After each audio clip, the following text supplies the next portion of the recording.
और आखिर में हम सब कुछ संभाल ही लेते हैं, चाहे दुख से गिरा हुआ हमारा मन हो या बिखरे हुए हम खुद. Hello everyone, welcome back to my mini blog. So आज आम्ही आलो होतो कोरमला. तुम्ही म्हणत असाल काय सतत कोरमलाच जाते, पण काय करणार, आमच्या घराच्या बाजूला तेच आहे. आमचं एक महत्त्वाचं काम होतं, दॅट्स वाय आम्ही आलो होतो. पण काही कारणांमुळे आमचं काही काम झालं नाही, म्हणून मग आम्ही असंच फिरत होतो. मग मला लक्षात आलं की मला हा शॅम्पू परचेस करायचा आहे, म्हणून आम्ही बिग बाजारमध्ये गेलो आणि तो शॅम्पू घेऊन आलो. त्यानंतर मग आमची ऑर्डर आली. KFCमधला हा 99चा मिल्क कोणी कोणी खाल्ला आहे कमेंटमध्ये नक्की सांगा. खूप खूप जास्त डिलिशियस असतो आणि माझा हा वन ऑफ द बेस्ट आणि माझा फेवरेट आहे हा मिल. त्यानंतर मग आम्ही घरी आलो. घरी आल्यानंतर मला भरपूर कामं पडलेली समोर, म्हणून मग मी चेंज नाही केलं, तशीच कामाला लागले. भांडी वगैरे घासून घेतली पाणी संपेल म्हणून. त्यानंतर मग झाडू वगैरे मारला, सगळं काम वगैरे आवरलं. खूप जास्त गरम होत होतं, म्हणून मग अंघोळ केली.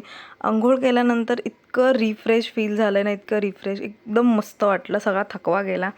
त्यानंतर मग बिग बॉस सीझनमधला सगळ्यात बेस्ट सीन होता हा आणि सगळ्यात बेस्ट टास्क होता. इतकी मजा आली आहे ना यार, सिरियसली खूप खूप मजा आली, खूप जास्त. माझी बहीण काय माहीत कुठल्या सदम्यात गेलेली, तिला काय माहीत काय झालेलं.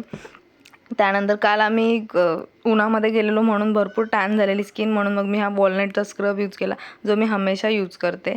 त्यानंतर मग चावलचा आटा आणि मिल्क ह्याने ना टॅनिंग खूप पटकन रिमूव्ह होते चावलच्या आट्याने. मी ॲक्च्युली हे पण यूज करते, मसूर डाळ, पण ती आता अवेलेबल नव्हती म्हणून नाही यूज केली. त्यानंतर मग मॉइश्चरायझर आणि निव्याचे lip balm. So that's it. Thank you so much for watching. Bye bye.